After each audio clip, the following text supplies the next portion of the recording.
اوپر کی اگر اس عالم دین کی باری آ جائے ہمارے اوپر بہت گرا گزرتا ہے۔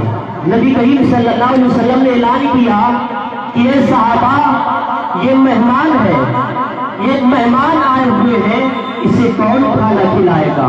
ابو طلحہ کہتے ہیں کہ اللہ کے رسول، ابو طلحہ بھی غریب تھے، غریب گھرانے سے تعلق رکھتے تھے، وہ کہتے ہیں کہ اللہ کے نبی میں اس مہمان کی مہمان نوازی کرنا چاہتا ہوں۔ ابو طلحہ لے گئے اور اپنے گھر پہ لے گئے، کہتے ہیں اے میری بیوی، اے ام سلیم، ایک مہمان آئے ہوئے ہیں، اللہ کے رسول کا وہ مہمان ہے، کیا گھر میں کچھ کھانے کے لیے کوئی چیز ہے؟ بیوی کہتی ہے میرے سرتاج، اے میرے شوہر، گھر میں تھوڑا سا اناج ہے جو صرف بچوں کے لیے ہے اور نہیں ہے۔ شوہر اور میاں بیوی آپس میں میٹنگ کرتے ہیں، یہ کہتے ہیں کھانا تھوڑا سا ہے، بچوں کو پہنا کر کے پھسلا کر کے سلا دو اور کھانا اس مہمان کو کھلا دو۔ جب کھانا تم شام میں جب تم دسترخوان بچھانا تو سامعین کرام نوجوانوں، وہ دور تھا، وہ لائٹ کا دور نہیں تھا، وہ چراغوں کا دور تھا۔ ابو طلحہ اپنے بیوی سے کہتے ہیں کہ اے میری بیوی، جب تم کھانا دسترخوان بچھانا تو کھانا لانا اور دسترخوان بچھانے کے بعد اپنی آنچل سے دیا کو ٹھیک کرنے کے بہانے تم اس دیا کو، اس بتی کو بجھا دینا، تاکہ مہمان یہ سمجھے گا کہ میرے ساتھ میں یہ بھی کھانا کھا رہا ہے۔ عرب کا یہ رواج تھا کہ مہمانوں کے ساتھ بھی لوگ کھانا کھایا کرتے تھے۔ اے نوجوانوں، کیا کوئی ماں یہ برداشت کر سکتی ہے کہ میرا لاڈلا، میرا بچہ بھوکا سو جائے اور میں یہ کھانا کسی مہمان کو کھلا دوں؟ کیا یہ کوئی باپ برداشت کر سکتا ہے کہ آج ایک عالم دین کی باری ہے، جو امام، جو عالم دین میرے بچے کو لکھ سے اللہ پڑھاتا ہے، بے سے بسم اللہ پڑھاتا ہے، جو میرے بچے کو نماز کی دعائیں سکھلاتا ہے، کیا یہ ماں برداشت کرتی ہے؟ اے نوجوانوں، میری ماں پہلے سنتے چلو۔ ابو طلحہ جب یہ کہتے ہیں یہ بات طے ہو گئی، دسترخوان بچھایا گیا اور کھانا لگا دیا گیا۔ کھانا تھوڑا سا تھا، ام سلیم کھانا لاتی ہے، اپنی آنچل سے اس چراغ کو بجھا دیتی ہے۔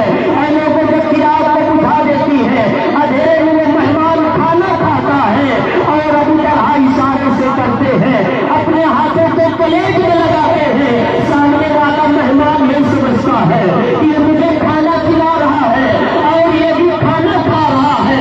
اے لوگوں، مہمان پیٹ بھر کر کے کھانا کھا لیتا ہے اور وہ برداشت کر لیتے ہیں کہ میری بیوی بھوکی سو جائے، میرا بچہ بھوکا سو جائے، لیکن مہمان بھوکا نہ سو رہے۔ آج کہاں ہے وہ پائے اور پہلے جب ایک وقت کی باری آتی ہے تو نہ جانے وہ کون سی بہانے کرتی ہے۔ اے نوجوانوں، آج مقصد سے ہم اتنا دور ہو چکے ہیں، کھانا کھلانے کی بات حضرت کو چھوڑیے، اے عالم دین حضرت کی بات، کھانا کھلانے کی بات کو چھوڑیے۔ اے نوجوانوں، میں آپ کو احساس دلاتا چلوں، میں آپ کو بتاتا چلوں کہ مہمان نوازی کا، کسی کا مدد کر دینا، ایک گھونٹ پانی پلا دینا کتنا بڑا ثواب ہے، کتنا بڑا اجر ہے، آئیے میں بتاتا چلوں۔ آئے کان کھول کر کے سن لو۔ اے نوجوانوں، یہ صحیح حدیث ہے، میں فتویٰ دینے کے لیے نہیں آیا، میں گندم کی باتیں کرنے کے لیے نہیں آیا۔ ایک گنہگار عورت، ایک خطاکار عورت، ایک زناکار عورت جو زندگی بھر گناہ کرتی تھی، جو زندگی بھر گناہ پہ گناہ کرتی تھی، زندگی بھر اپنی پوری عمر اس نے کبھی نیک عمل نہیں کیا، لیکن ایک مرتبہ کیا دیکھتی ہے کہ ایک جانور ہے، اور وہ جانور کون سا ہے؟ وہ کتا جانور ہے جو پیاس کی وجہ سے کنویں کے چاروں طرف سے پیاس کی وجہ سے اپنی زبان کو باہر رکھائے ہوئے کتا چکر لگا رہا ہے، دوڑ رہا ہے۔ زندگی بھر گناہ کرنے والی عورت دیکھتی ہے، جب یہ نظر دیتی ہے اس کتے پر ترس کھا جاتی ہے اور اپنے منہ سے نکال کر اس کتے کو پانی پلا دیتی ہے۔ اے میری ماں، پہلے کس نے دیکھا؟ کسی حجی نے نہیں دیکھا، کسی نمازی نے نہیں دیکھا، ایک گنہگار عورت، ایک زانیہ عورت دیکھتی ہے، ترس کھا جاتی ہے، پانی پلا دیتی ہے۔ یہ منظر بیٹھ کر عرش پر اللہ رب العالمین دیکھ رہا تھا کہ ایک میرا گنہگار بندی ہے جو زندگی میں زنا کرتی تھی، لیکن آج سے کتے پر ترس کھا گئی اور پانی پلا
ہیں.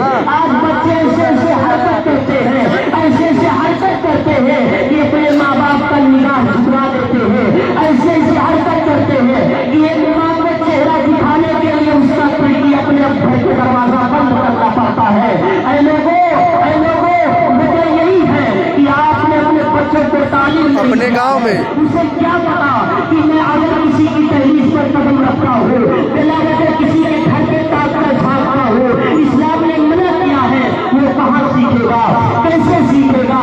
آپ نے دین کی تعلیم نہیں دیا ہے. آج دیکھیے بہت سارے والدین ایسے ہیں, بہت سارے ماں باپ ایسے ہیں, اولاد کے درمیان بھی ناانصافی کرتے ہیں. اے نوجوانوں, جب میں والدین کے مقام پر تقریر کرتا ہوں, بہت سے نوجوان ایسے بھی ہیں کہتے کہ میری ماں میرے ساتھ بہت غلط کرتی ہے, میرا باپ میرے ساتھ بہت غلط کرتا ہے. اے نوجوانوں, میں وہ حدیث نہیں پڑھنا چاہتا ہوں, میں صرف متفق علیہ کی حدیث میں خود وقت رکھنا چاہتا ہوں. مہمان بھی بشیر کہتے ہیں کہ میرے والد میرے اوپر کچھ صدقہ کرتے ہیں, اور نبی کریم صلی اللہ علیہ وسلم کو قواعد بنانا تھا تو آپ صلی اللہ علیہ وسلم نے کہا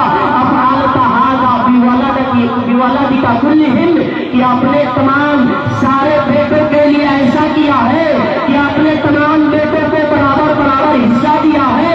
تو انہوں نے کہا نہیں. آپ صلی اللہ علیہ وسلم نے فرمایا اتقوا اللہ واعدلوا فی اولادکم, اللہ تعالیٰ سے ڈرو اور اپنے اولاد کے درمیان انصاف کرو, اپنے اولاد کے درمیان انصاف کرو. آج ایک ماں ایک بیٹے سے زیادہ پیار کرتی ہے. اگر بیٹا چھوٹا ہے یا کوئی بڑا ہے یا زیادہ پیسہ کماتا ہے تو ایک ماں اس سے زیادہ پیار کرتی ہے, زیادہ لاڈ کرتی ہے. یہ نہیں ہونا چاہیے, یہ ناانصافی ہے. نبی کریم صلی اللہ علیہ وسلم کے حدیث کے خلاف ہے. اے لوگوں, آج دیکھ لیں تعلیم سے اتنا دور ہو چکے, گھروں کا ماحول کیا ہو گیا. ہمارے پاس تعلیم نہیں ہے تو اس بات کی ہمیں علم نہیں ہے کہ گھر میں کس کی حکومت چلنا چاہیے, گھر میں کس کا راج ہونا چاہیے. گھر میں حکومت مردوں کا ہونا چاہیے. آج گھر میں عورتوں کا حکم چلتا ہے, مرد بیٹھا رہتا ہے خاموش ہو کر کے. بیٹی کی شادی کہاں کرنا ہے, بیٹے کی شادی کہاں کرنا ہے, ایک عورت فیصلہ کرتی ہے, ایک عورت فیصلہ کرتی ہے. مرد کو اس بات کا احساس نہیں ہوتا. اور سن لو, جس گھر میں عورت کی فیصلہ ہوتی ہے, جس گھر میں عورت کی بات مانی جاتی ہے, وہ گھر نہیں رہ جاتا. باقاعدہ حدیث ہے, وہ حکومت برباد ہو جاتی ہے. جس گھر ایک عورت حکومت کرتی ہے تو اس گھر میں پوری مرتبہ شادی نہ کیا کرو, نہ اپنے اولاد کو دو, نہ اپنی بچی کو دو. جس گھر میں عورت کی حکومت چلتی ہو, سامعین کرام, عورت کی ذات ایسی ہے صرف وہ اپنا فائدہ سوچتی ہے. اگر کسی علم حاصل کرو اور گھر میں کسی حکومت رہنا چاہیے, وہ دیکھیں. آج مردوں کا حکومت نہیں چلا گیا. بازاروں میں اگر دیکھیں, مرد گھروں میں بیٹھا ہوا ہے, مرد کمرے میں بیٹھ ہے. آپ پولیس کا دورہ کر لو, آج شانتی نگر چوراہے کا دورہ کر لو, میدان میں عورتوں کا ماحول دکھتا ہے, عورتوں کا نظارہ دکھتا ہے. مقام میں عورتیں ہیں, بڑا بیٹا ہے, لیکن آج اتنا دور ہو چکے ہیں تعلیم سے, اپنے بچوں کو بھی دور کر چکے ہیں, ہم خود بھی دور ہو چکے ہیں. سامعین کرام, ہو گیا جلسہ, ہو گیا درس و حدیث. ہم نے اس کتابت کو بطور ذائقہ سنتے ہیں, کانوں کو ہم اپنے ذائقہ دیتے ہیں, کانوں کو تسکین دیتے ہیں. اے نوجوانوں, میری غیر بہنوں, دل کی دروازہ کو کھولو, اللہ کے نبی کی باتوں کو بیٹھانے کی کوشش کرو, اللہ رب العالمین کا خوف بیٹھانے کی کوشش کرو. آپ دیکھو, گھروں میں قرآن مجید باتوں میں سجایا ہوا ہے. ہم چاند کا انتظار کرتے ہیں, چاند نکلے گا تب ہم اس قرآن کو اس خلاف سے نکالیں گے. دین سے اتنا دور ہو چکے ہیں, دین سے اتنا دور ہو چکے ہیں. سامعین کرام, اپنے بچوں کو اسلامی ڈھانچے میں ڈالنے کی کوشش کرو, ورنہ ایک وقت ایسا آئے گا, آپ کے یہ بچے, آپ کے یہ بچیاں ایسی ایسی قدم اٹھائیں گے کہ آپ کو اپنا سر نیچا کرنا پڑے گا. اور یہ حل نہیں ہے کہ اللہ تو میرا بچہ میرا نام کراتا ہے یا میری بچی کی وجہ سے میرا سر چھٹ گیا, لاؤ کسی طرح سے اس کی جلدی سے شادی کر دیا جائے, اپنی اس بچی کو جلدی سے شادی کر دیا جائے, اپنے اس بچے کو جلدی سے شادی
کے لیے, نبی کی باتوں کو بتانے کے لیے آپ مکتب سے جڑے، اسے مکتب سے جڑے اور اپنے اس عالم دین کی کم سے کم اتنا تنخواہ ضرور کر دے کہ آپ اپنا اور اپنے پریوار کا اچھے سے گزارا کر سکے۔ نوجوانوں بہت دکھ ہوتا ہے یہ دیکھ کر کے کہ 70 بچوں پر 80 بچوں پر ایک اشار رکھ کر کے اور یہ تانا شکوا کرتے ہیں کہ بچوں کو صحیح تعلیم نہیں ہوتی۔ آپ اپنے 3 بچوں کو کیوں نہیں سنبھال سکتے ہو؟ آپ کا بچہ آپ سے زبان کیوں لڑاتا ہے جبکہ آپ بھی ذمہ دار ہو، آپ کی بیوی بھی ذمہ دار ہے۔ 3 بچوں کو نہیں سنبھال سکتے،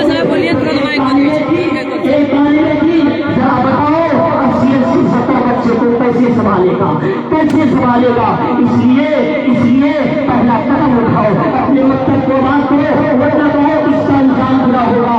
اور ہو بھی رہا ہے، 7-8 سال کا بچہ ایسے ہی سکھائی دیتا ہے کہ انسان کو انسان شیطان میں شرما جاتا ہے، انسان کو انسان شیطان میں شرما جاتا ہے، ایسے ہی سکھائی دیتا ہے۔